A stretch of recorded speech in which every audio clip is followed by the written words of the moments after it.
Acho lindo a participação dessa juventude. Nos emociona a fala da juventude. Parabéns, Isabela, pela sua prece, pela sua leitura e pelas suas palavras. Muito lindo. Boa noite a todos. Sejam todos bem-vindos à nossa casa de oração, a casa de José Xavier, essa casa que nos acolhe, que acerena nosso coração, que nos mostra, nos indica um caminho a seguir, o caminho do autoaperfeiçoamento, o caminho da evolução, do aprendizado, nos aproxima cada vez mais da paz do Divino Mestre, e que essa paz envolva agora a nossa mente, os nossos corações, facilitando a palavra nos nossos lábios, facilitando os ensinamentos, que nós possamos apreender, que nós possamos assimilar e colocar em prática todos os ensinamentos de Jesus. Então, o Evangelho de hoje é sobre o capítulo 10. Bem-aventurados os misericordiosos. Esse capítulo, ele vai falar essencialmente sobre o perdão e a indulgência. Uma palavra pequena, né? Perdão. Uma palavra tão pequena, mas tão difícil de ser colocada em prática por todos nós. Como é difícil perdoar. Como é difícil esquecer as mágoas. Como é difícil a gente esquecer aquele que nos magoou. Mas nós sabemos também que a doutrina espírita, de uma maneira muito clara, ela traz todos os ensinamentos necessários para que nós possamos aprender a perdoar. Porque tudo no nosso caminho evolutivo, tudo na nossa vida é aprendizado, é prática. Às vezes, para nós executarmos uma determinada tarefa, no nosso labor, no nosso dia a dia, na nossa casa, nós temos que exercitar várias vezes para a gente fazer de forma correta. Se eu faço um bordado, eu preciso praticar aquele ponto do bordado para que ele saia perfeito. Se eu trabalho na carpintaria, se eu trabalho na reforma de móveis, se eu trabalho com escrita, tudo é exercício. Tudo eu tenho que fazer várias vezes para que eu possa fazer de forma perfeita. Assim também é a nossa evolução. A evolução, ela não dá saltos. A gente não dorme de uma forma e acorda de outra, evoluído. Tudo é exercício, tudo é prática. E nós temos que focar naquilo que realmente nós necessitamos. Porque nós não conseguimos, às vezes nós temos a ilusão de que nós conseguimos transformar o outro. Nós mal conseguimos transformar, mudar a nós mesmos. E já é uma tarefa muito difícil. Mas nós temos que ter muito claro na nossa mente o que é exatamente que eu preciso mudar em mim. Às vezes a palavra se torna repetitiva. Às vezes o ensinamento se torna até repetitivo. Mas vai falar isso de novo? Sim. Nós precisamos ouvir sempre e o tempo inteiro o que é que nós temos para mudar e transformar em nós. Não é possível sairmos a esmo, é como se fôssemos executar uma tarefa. Eu saio e procuro, de forma aleatória, executar uma determinada tarefa. É possível? Não. Se eu vou executar determinada tarefa, eu pego primeiro todas as informações necessárias para executar essa tarefa da melhor forma possível. A nossa transformação, ela acontece da mesma forma. Eu preciso buscar em mim essas informações. Não é no outro, é em mim, porque eu só consigo transformar a mim. Eu só consigo aprender, trilhar esse caminho que Jesus nos traz, de aprendizado, de evolução, e a doutrina espírita nos esclarece de uma maneira perfeita. Mas eu só consigo executar, eu só consigo colocar em prática se eu descubro em mim o que é que eu tenho que fazer. Eu não posso pegar o livro dos espíritos, cada capítulo daquele ali e falar assim, ó, hoje eu vou mudar isso, amanhã eu vou mudar aquilo, depois de amanhã eu mudo aquilo. Não é possível. Mas ao analisarmos o nosso íntimo, ao analisarmos o nosso coração, nós sabemos o que nós precisamos mudar e o que nós precisamos transformar. Então, eu vou pegar o Evangelho, porque eu já percebi que eu tenho essa falha e é urgente que eu corrija, então eu vou lá no capítulo tal, procuro no Evangelho, quais são as instruções? O que eu preciso fazer? Como eu vou trabalhar em mim essa dificuldade? Em mim, não no outro. Eu ouvi essa semana assim, ó, uma irmã dizendo, assim, com uma calma e com uma serenidade, porque às vezes nós temos muita pressa em mudar o outro. Porque a gente consegue perceber às vezes no outro o que está errado, mas a gente não consegue perceber na gente. Aí ela disse assim, ó, eu só posso mostrar o caminho e depois fazer prece. Calma, tranquila.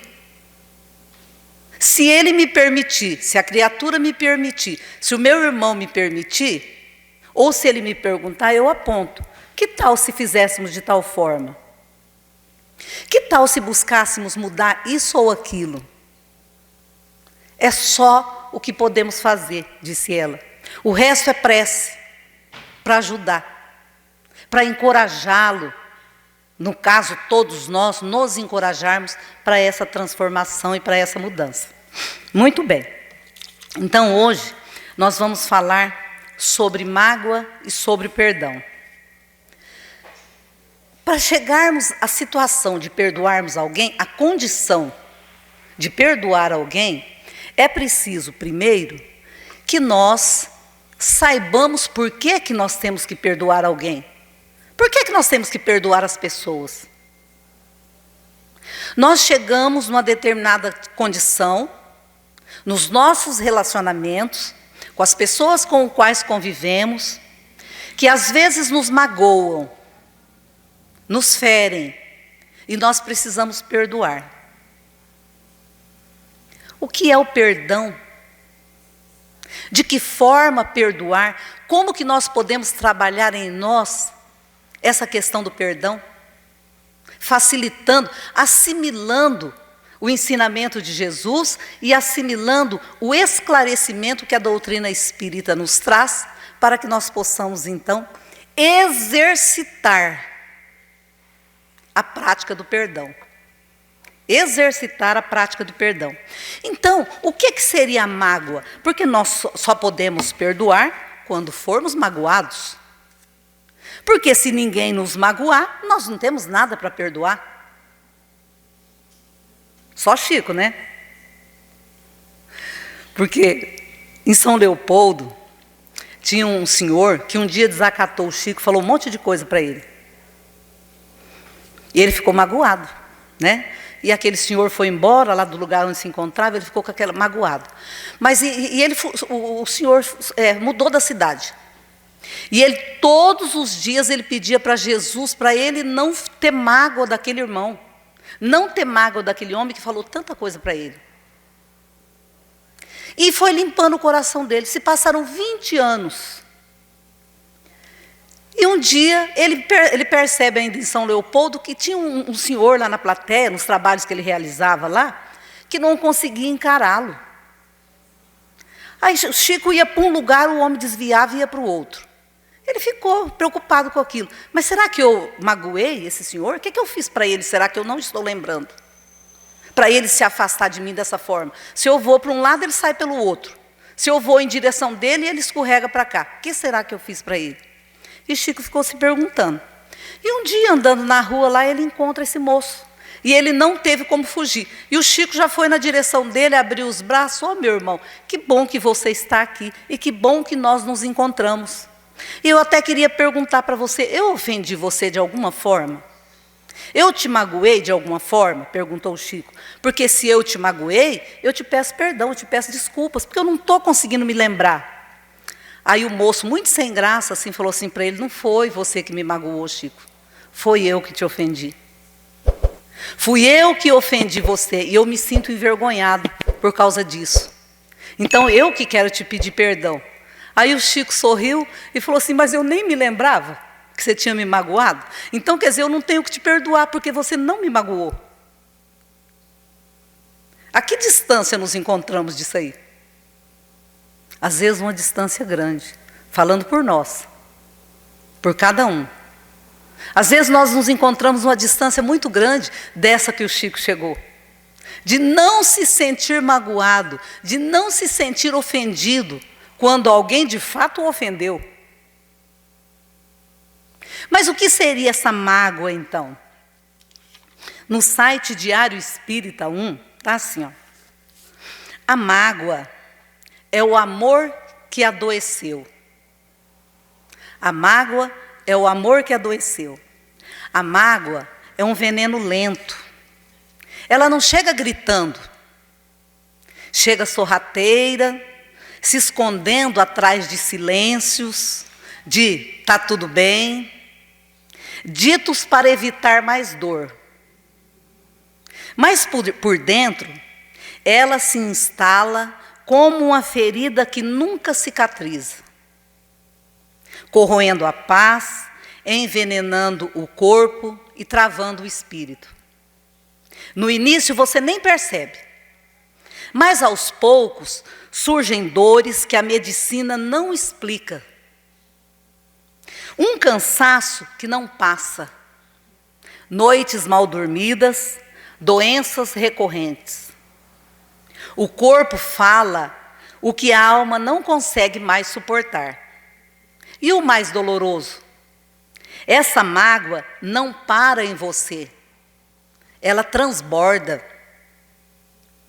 Se infiltra no lar, criando brigas por nada. Distanciamento sem motivo, um clima pesado que parece nunca ir embora.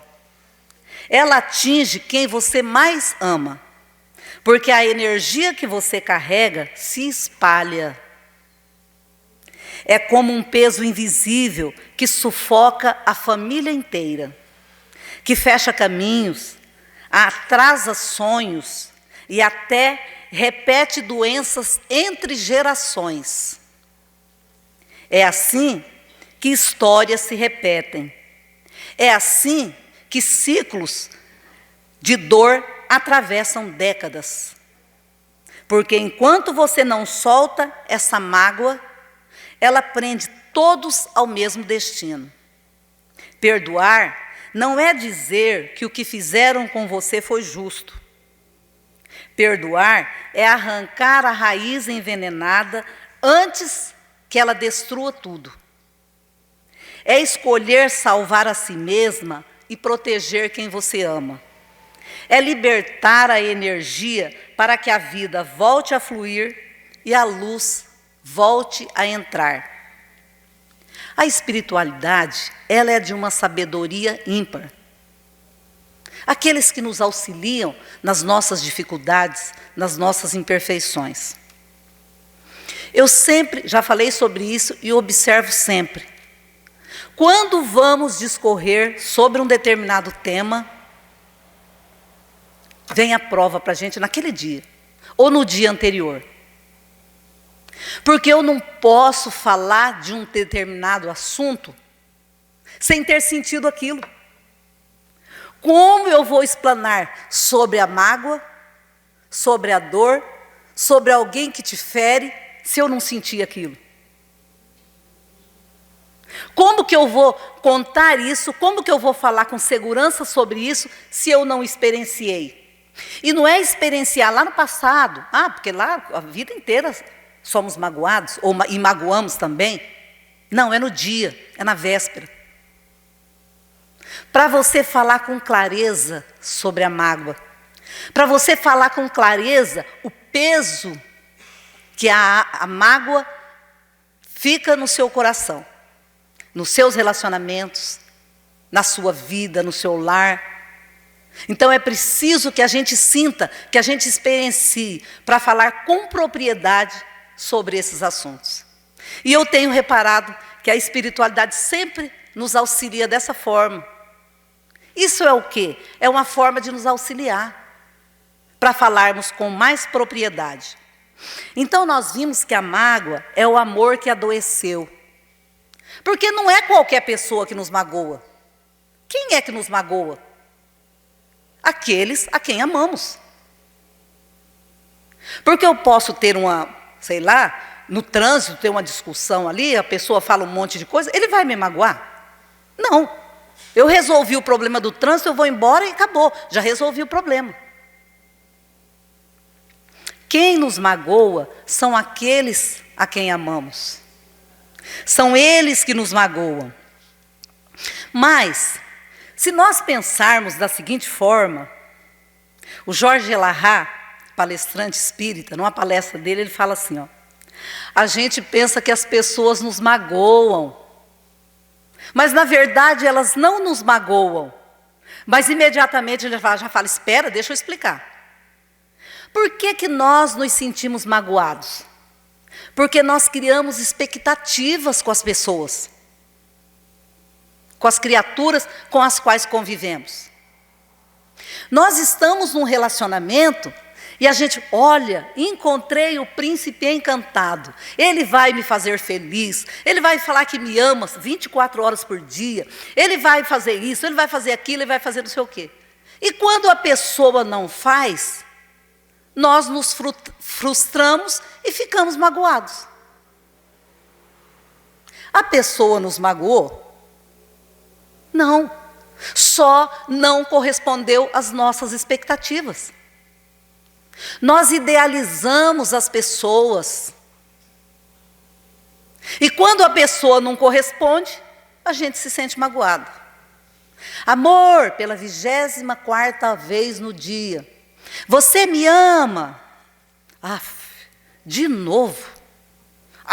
Porque não me ama. Por isso que está falando desse jeito. Eu sabia que você não me amava. Já é a 25ª. A pessoa nos magoou.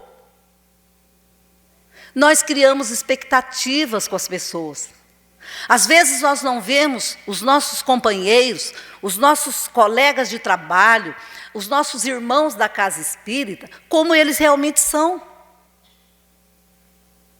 Criaturas como nós, falíveis, porque ainda estamos trabalhando em nós todos os ensinamentos de Jesus. Ainda não aprendemos, nós estamos trabalhando em nós, mas não aprendemos ainda. Mas nós criamos expectativas em relação às pessoas, e as pessoas nos frustram, porque elas não são, às vezes, como nós esperávamos que elas fossem. Mas existem pessoas que nos magoam de verdade. Por que as pessoas nos magoam? Às vezes, as pessoas nos magoam por inveja. Às vezes, as pessoas nos magoam por insegurança. Aí a gente pensa, gente, mas por que inveja? Talvez aquela criatura quer te diminuir. Porque ela se sente muitas vezes superior a você, porque ela consegue magoar você e dizer que você não é melhor do que ela. Mas você não fez absolutamente nada. Mas você se sente magoado. Por quê? Normalmente quem faz isso é alguém que você ama, é alguém próximo de você. Por que você fala assim? Por que você ri assim? Por que você senta assim? Por que seu cabelo é assim? Por que você tem mais amigos? Por que você tem tantos amigos? Tudo, às vezes, em nós, é razão para aquela criatura que se sente insegura nos magoar.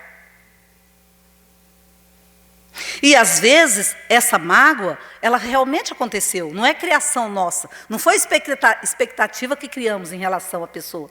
Ela realmente nos magoou. Mas ela nos magoou por insegurança. Muitas vezes. Porque ela ainda não aprendeu, como nós que estamos aqui na casa espírita, E outras pessoas, não apenas na casa espírita, nós já aprendemos o que nós temos que transformar em nós e por que temos que transformar. Porque não basta dizer para cada um de nós, ó, você tem que mudar, você tem que perdoar. Tá, mas por que eu preciso perdoar? Eu não posso viver da forma que eu estou?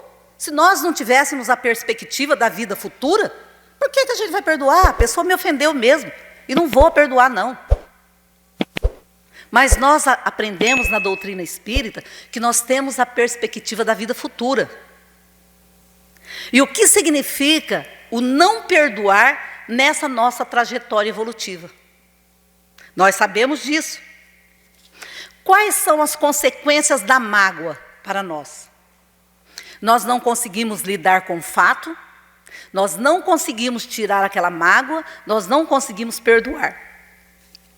Aí tem outro caso também do Chico Xavier, do caso da cachorra que a irmã matou, né?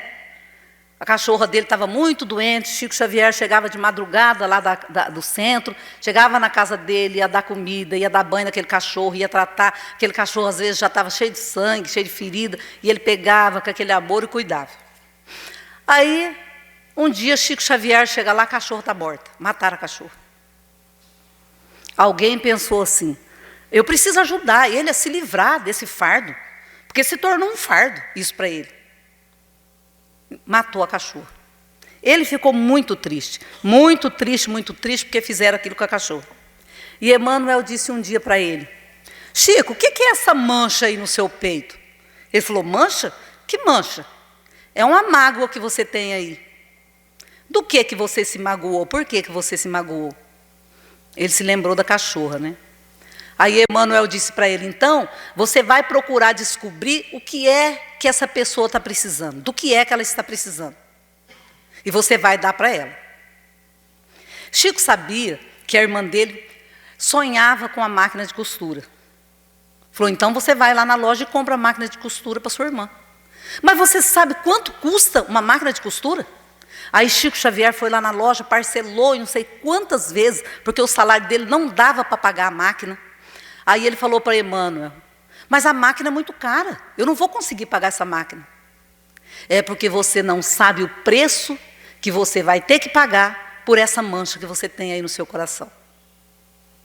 A máquina não é nada diante da mágoa que você guardou no seu coração. Foi lá, comprou a máquina e deu para a irmã de presente. A irmã, na verdade, quis auxiliar. E a forma de auxiliar que ela encontrou foi matando o cachorro. Porque ele chegava de madrugada do centro, ainda ia mexer com aquela cachorra doente. Ela pensou, vou estar ajudando. Mas ele se magoou. Então, ela jamais pensou que ela estaria magoando ele. Pensou que estaria ajudando. E olha o que ela provocou em Chico.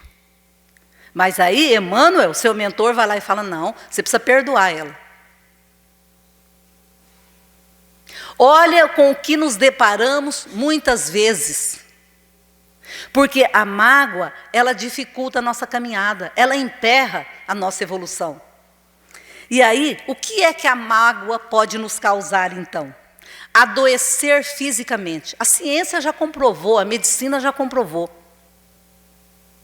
Quando nós odiamos alguém, e ódio é pesado, nós estamos falando de mágoa. Quando nós estamos magoados com alguém, nós adoecemos.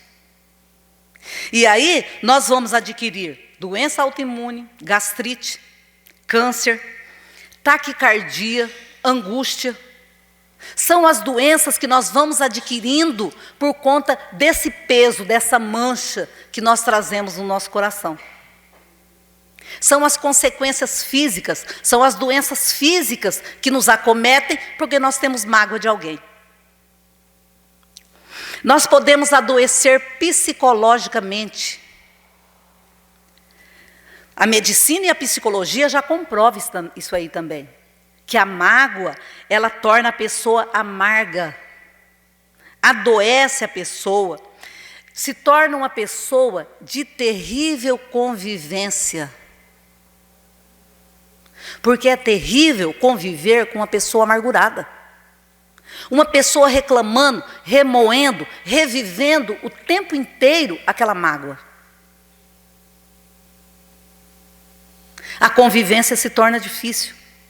É terrível conviver com alguém amargurado.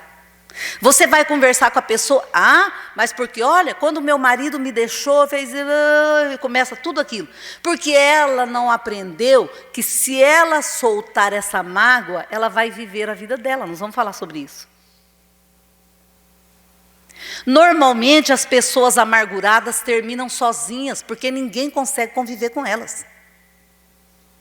O peso é muito grande. A energia que despende daquela criatura é pesada. E ela não consegue. Aí, quantas vezes nós vemos assim, muitas mães falarem, né? Meus filhos não vêm nos visitar, não vêm me visitar. Eu fico sozinha, criei esses filhos amorosamente. E começa todo aquele rosário. Claro que nós ansiamos pelos filhos que nós amamos. Nós queremos que eles nos visitem.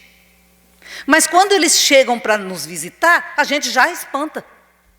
Porque a gente revive todo aquele passado, né? Porque isso que aconteceu, porque isso, desde o nascimento da criança.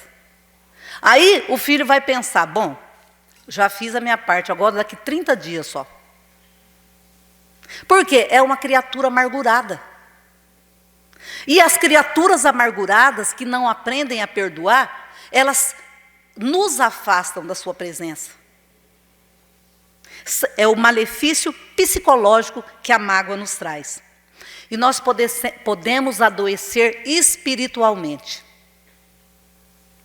Essa mágoa que nós trazemos no nosso coração é uma porta aberta para os espíritos obsessores. Para angústia, perturbações, obsessões. Os espíritos veem em nós aquela porta aberta e ele vai ali o tempo inteiro, na nossa cabeça, no nosso coração. Não, porque você tem razão. Porque ele é assim. Não sei o quê. Vai lá, faz isso, faz aquilo. E nós nos deixamos influenciar, nós nos deixamos levar por esses espíritos obsessores. Porque nós deixamos a brecha, nós abrimos a brecha, que é a mágoa e que é o rancor, para que ele se aproveitasse daquilo. A doutrina espírita nos esclarece muito bem a respeito disso. Cuidado. É preciso que você se preocupe com você. É preciso que você se cuide. Cuidado com o rancor, cuidado com a mágoa, cuidado com as obsessões, cuidado com esses irmãos também sofredores, também irmãos que estão perturbados. Estão numa fase, estão num período, chegarão à perfeição, assim como todos nós. Mas como estão perturbados, nós abrimos a brecha. E aí pronto, é aquela brigaiada na família, aquela reclamação, é aquela dissensão, briga, separação, grito. Ambiente tumultuado. Porque esses irmãos é o que eles pretendem fazer conosco. E nós permitimos. Fomos nós que demos a brecha. Mas aí, a gente vem para a casa espírita, nós entramos em contato com os ensinamentos de Jesus, nós aprendemos, nós já sabemos o que nós temos que fazer, nós já sabemos que porque nós vamos aprendendo isso. Tanto espíritas que trabalham na casa, como os frequentadores. Porque o frequentador, sempre ele está em contato com o Evangelho também. E no Evangelho é feita essa explanação. E nós vamos aprendendo o que nós temos que fazer em relação à mágoa. E nós vamos melhorando, porque a gente vai aprendendo, a gente vai melhorando. A gente já sabe o que fazer.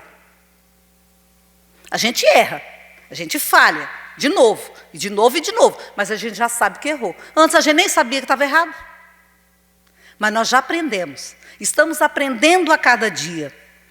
E o espírito Hermance Dufault, no livro Reforma Íntima Sem Martírio, ela fala da angústia da melhora. Olha só. Que sabedoria e que ensinamento. A angústia da melhora. Porque nós sabemos o que é correto fazer, nós sabemos o que nós temos que fazer, mas nós não fazemos. Nós ainda erramos. Porque à medida que eu vou aprendendo, eu vejo em mim o ser ideal. Às vezes não consigo ver o ser real, quem eu ainda sou. Então eu idealizo, me idealizo, porque nós falamos de cada um de nós. Eu me idealizo. Então eu penso que eu já estou evoluída. Por quê? Eu trabalho na casa espírita, eu tenho um cargo na casa espírita, eu faço determinados trabalhos na casa espírita, então eu já estou evoluída. Na hora da prova eu erro.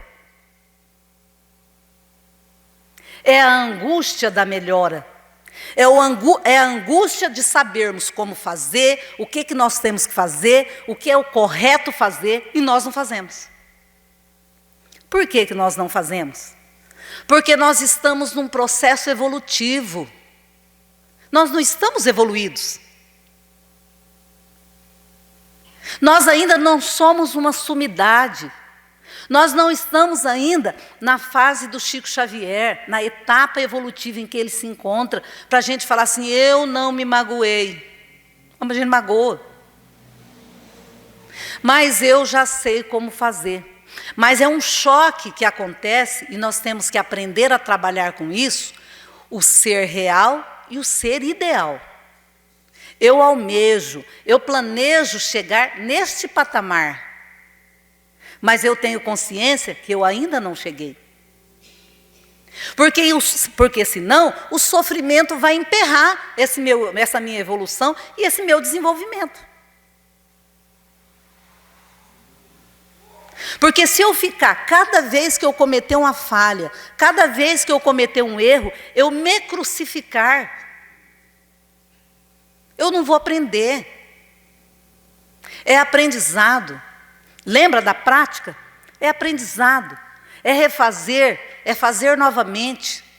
É exercício para que eu não cometa mais este erro que eu cometi. Outra coisa que emperra a nossa evolução é o orgulho.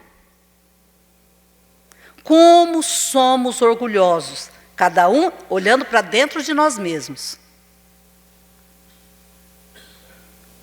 Mas foi ele que ofendeu, foi ela que ofendeu, foi ela que falou, fui eu que disse. Nós precisamos jogar por terra as barreiras do orgulho e do egoísmo. Olhando no nosso irmão, que está numa fase semelhante, numa fase evolutiva semelhante à nossa. Se eu falho, tendo todo esse conhecimento, por que meu irmão não falharia? Por que meu irmão não falharia? Agora, nós temos que ter muito claro na nossa mente que existem mágoas grandes e existem mágoas pequenas. As mágoas pequenas, a gente tem que resolver. Não é deixar para amanhã, depois de amanhã, depois eu falo. Não. Talvez não naquele momento, não naquela hora, que os ânimos estão exaltados. Mas depois, chamar a criatura do lado e falar, você me ofendeu, você me magoou por causa disso. Mas você também me magoou, então eu peço perdão para você se eu te magoei. Peço que me desculpe. E o outro, eu também peço que você me desculpe. Isso não vai acontecer mais. Amanhã acontece de novo. Mas não é um exercício? Amanhã acontece. São as mágoas pequenas. Essas que a gente pode resolver. Mas, ainda assim, nós precisamos colocar limites. Nós precisamos colocar limites. Porque, às vezes, a criatura está dificultando o nosso caminhar. Porque, às vezes, A mágoa é a mesma. A ofensa é a mesma. É hoje, amanhã, é depois de amanhã, 10 dias, 15 dias, 20 dias. E permanece a mesma. Então, a gente precisa, cada um de nós individualmente, analisar esse relacionamento, se é entre casais, entre namorados, entre pais e filhos, entre irmãos, entre vizinhos, entre trabalhadores da casa espírita, os colegas de trabalho. Esse relacionamento está me fazendo bem?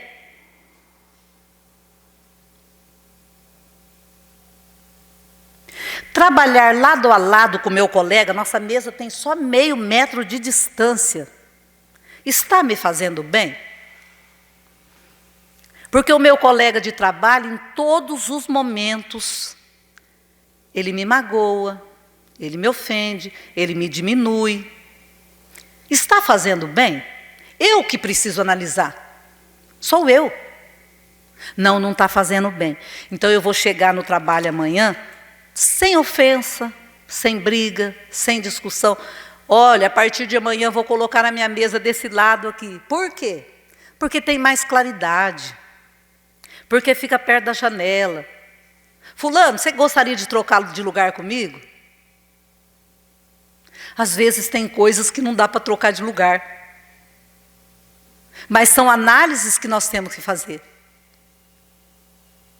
Nós temos que analisar o nosso coração e nós temos que ver o que é melhor para cada um de nós.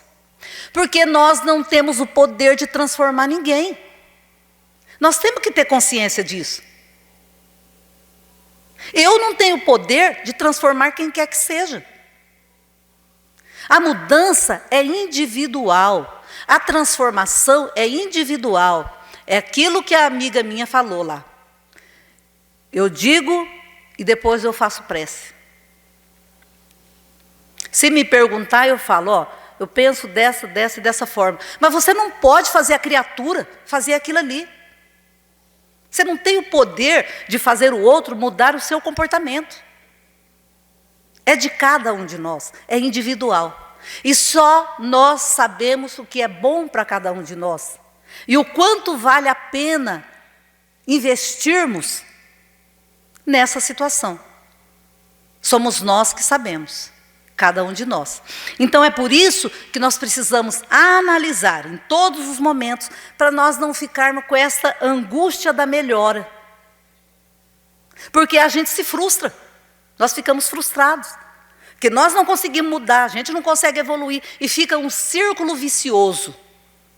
Vira um círculo vicioso. Eu tenho conhecimento, mas parece que as coisas estão emperrando. Eu não consigo sair disso. Só vou saber à medida que eu evoluo e à medida que eu aprendo. O apóstolo Paulo sintetiza muito bem tudo isso. Porque não faço o bem que eu quero, mas o mal que eu não quero, esse eu faço. O apóstolo Paulo, ele sintetiza esse caminhar interior. Porque nenhum de nós, deliberadamente, queremos fazer o mal para quem quer que seja. Mas fazemos. Então, o bem que eu quero fazer, porque eu almejo, agora que eu tenho conhecimento, agora que eu aprendi todos os ensinamentos de Jesus, agora que a doutrina espírita nos esclarece, eu quero fazer o bem. Conflitos interiores. Conflito interior, disse o apóstolo Paulo. O mal que eu não quero eu faço, o bem que eu quero eu não consigo fazer. É exercício. Tudo é exercício. E aí nós chegamos finalmente no perdão. Estamos magoados, nos magoamos com facilidade, as pessoas nos magoam, nós magoamos as pessoas, mas nós temos que perdoar. Jesus foi claríssimo nisso aí. Se reconcilia com o inimigo enquanto estiver a caminho. Enquanto estivermos aqui na terra. Porque depois se torna mais difícil quando voltamos para a pátria espiritual. Porque a gente pensa que a mágoa termina com a morte. Não, ela permanece. As inimizades que nós fazemos acabam com a morte? Não. A mágoa que nós causamos no outro acaba com a morte? Não. Mas nós temos a oportunidade de trabalharmos essa mágoa, esse rancor, enquanto encarnados. Através do exercício do perdão. Simão Pedro pergunta para Jesus, está em Mateus, no capítulo 18, versículo 15 e 21 e 22. Quantas vezes eu preciso perdoar o meu irmão? 70 vezes, 7 vezes. Ou seja, todas as vezes que ele te magoar, você precisa perdoar. A mesma mágoa. Porque fosse 70 vezes 7, mas assim, cada vez uma mágoa diferente? Não. Mas aquela mágoa você precisa perdoar. Sempre. Ainda no capítulo 10 do Evangelho segundo o Espiritismo, que é do qual estamos falando, no item 15, Paulo, orientação dos Espíritos, Paulo, o apóstolo, complementa. Há duas maneiras de perdoarmos. Há o perdão dos lábios e há o perdão do coração. Existem duas formas de perdoar. O perdão dos lábios e o perdão do coração. O perdão dos lábios, aquele que a gente fala assim, não, eu já perdoei, mas eu espero que ele não passe nem na minha rua. Perdoamos? Esse é o perdão da boca para fora. Não perdoamos. Porque o perdão do Evangelho é aquele que nós perdoamos com amor. É quando aquela ofensa não atrapalha mais a nossa vida. É quando aquela ofensa, eu não levarei comigo, uma vez desencarnando, aquela ofensa, porque eu já perdoei, eu já esqueci. Eu não me lembro mais dela. Quanto tempo levamos para perdoar? Um dia, 2 dias, uma semana? Às vezes nós levamos a vida inteira para perdoarmos uma ofensa. Mas o que nós não podemos é ficarmos, nos comprazermos na dor.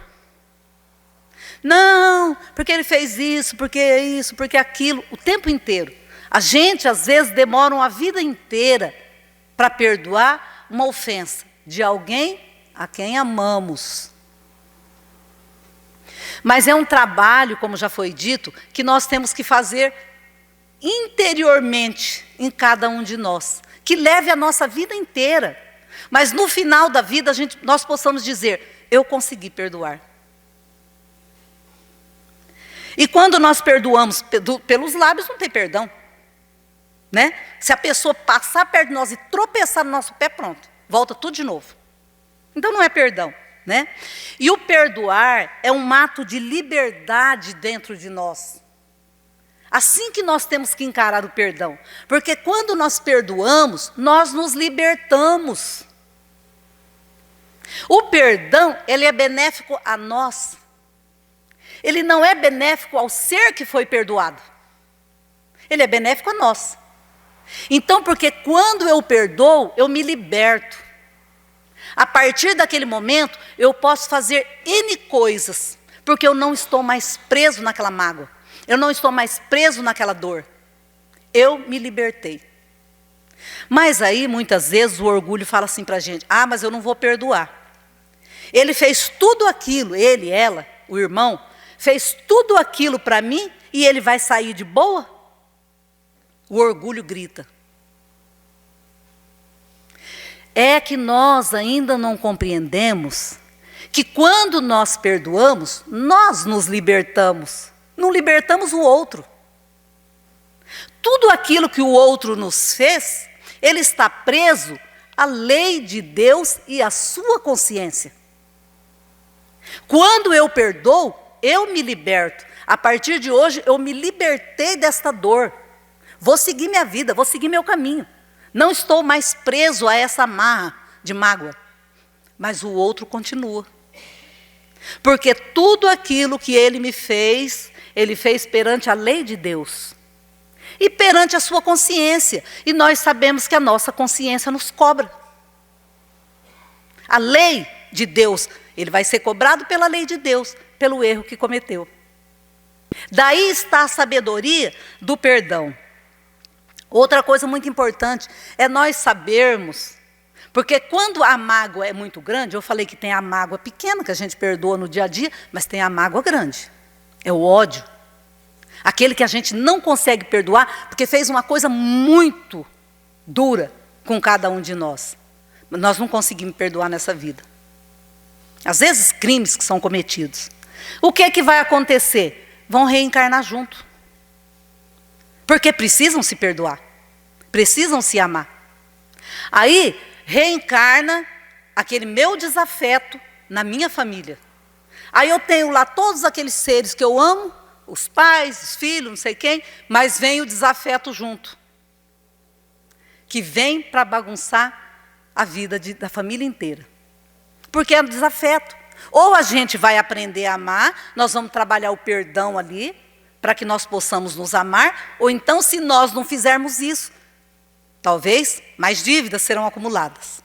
Tudo bem enquanto ele vier na nossa família e nós estamos juntos ali, está tudo junto, os espíritos que estão reunidos naquela família, são todos aqueles que eu amo, e quando eu vou para a família dele? Aí eu vou reencarnar lá na família dele, que ele está junto com aqueles que são os afins dele, e eu estou lá, encarnado, junto com ele. Então o perdão, o exercício do perdão vem exatamente para isso, para que nós possamos deixar de lado. Perdoe o seu inimigo quando estiver a caminho, enquanto você estiver aqui encarnado, porque depois a coisa fica mais difícil. Jesus foi claríssimo. Então, exercício do perdão, trabalharmos todos os dias, é um exercício diário. É um exercício diário. Nós nos conhecendo e nós aprendendo a esquecer as ofensas. Esquecer de fato. Trabalhar, ter disposição para trabalhar. Inquirir o nosso coração, o nosso íntimo, por que eu não estou conseguindo perdoar? Vamos ver o que está emperrando isso daí. É um trabalho lento, mas profícuo. Tem resultados. Existia uma família numa fazenda belíssima. 2 irmãos, pai e mãe, moravam ali, viviam naquela fazenda belíssima, na maior harmonia. Cresceram, os pais faleceram. Nessa fazenda tinha um rio que cortava a fazenda ao meio. Quando os pais faleceram, os pais deixaram cada lado daquele riacho para um filho. Como eles viviam muito bem, se davam muito bem, viviam pacificamente, trabalhavam, criavam gado, plantavam, viviam na maior harmonia os 2 irmãos. Mas um dia, o irmão mais novo fez um serviço que levou um prejuízo muito grande para os 2, porque os 2 trabalhavam junto. O irmão mais velho ficou enfurecido, enlouquecido. Eu não quero mais saber de você, porque eu tive um prejuízo muito grande com esse negócio que você fez. Olha quanto eu perdi muito dinheiro. A partir de agora, eu não quero saber de você mais aqui na minha terra. Acabou.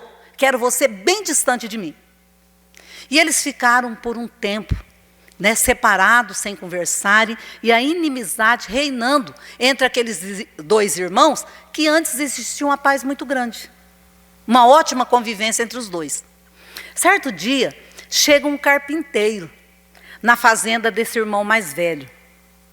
Vestido com simplicidade, falou assim para ele: eu estou procurando trabalho. Eu procuro trabalho. Será que o senhor tem algum trabalho? Eu faço carpintaria. Meu pai adotivo era carpinteiro, então eu aprendi muito. O senhor tem algum serviço? Aí ele falou assim: eu tenho. Eu quero que você pegue todas essas madeiras que você encontrar aqui na fazenda, eu quero que você faça uma parede aqui na frente da minha varanda. Porque eu não quero ficar sentada aqui e olhando o meu irmão lá nas terras dele. Então eu quero que você faça uma parede para que eu não possa ver mais esse meu irmão. Eu vou sair, o senhor pode ficar trabalhando, eu volto à tarde. Tá bom. E o carpinteiro ficou o dia inteiro lá, serrando tábuas, pregando, fazendo, escolhendo as melhores madeiras. Quando o fazendeiro mais velho, o irmão mais velho chegou, olhou para ele e falou: o que foi que você fez? Eu peguei as madeiras que tinha aqui e construí uma ponte naquele riacho. Ele falou: mas não foi isso que eu pedi para você fazer. Eu pedi para você fazer uma parede aqui, ó, na frente da minha varanda, para que eu não pudesse ver além do rio. Pode desmanchar tudo aquilo lá. Eu não mandei você fazer ponte. Pode ir lá desmanchar tudo aquilo lá. À medida que o irmão mais velho foi encaminhando para a ponte, para desmanchar a ponte, ele olhou para o outro lado, viu o irmão mais novo correndo de braços abertos, feliz ao encontro dele. Meu irmão, se abraçaram. Eu nunca imaginei que você pudesse ser aquele irmão com um coração tão duro. E eu fico feliz que tenha partido de você fazer essa ponte. Essa ponte significa nossa união. Estamos juntos novamente. E eu peço perdão a você se eu te prejudiquei com aquele negócio. Não foi por mal. Se abraçaram, acabaram as desavenças. Enquanto isso, o carpinteiro foi se afastando. E o irmão mais velho perguntou: ei, moço, volta aqui. Quanto eu te devo pelo trabalho que você fez? Ele falou assim: eu já recebi a paga pelo trabalho. Não, mas eu não te dei dinheiro nenhum. Mas a minha função era unir vocês dois. Então eu já consegui fazer isso. E continuou andando. Aí ele perguntou ao irmão mais velho: me fala pelo menos o seu nome. Quem é você? Eu sou Jesus. E eu cumpri a minha tarefa, que era unir os dois. Então nós temos em nossa vida esse ser grandioso, que nos mostra todos os dias uma ponte. Nós só temos que atravessar. Nós só temos que ter coragem de chegar na margem da ponte para perdoar o nosso irmão que está do outro lado.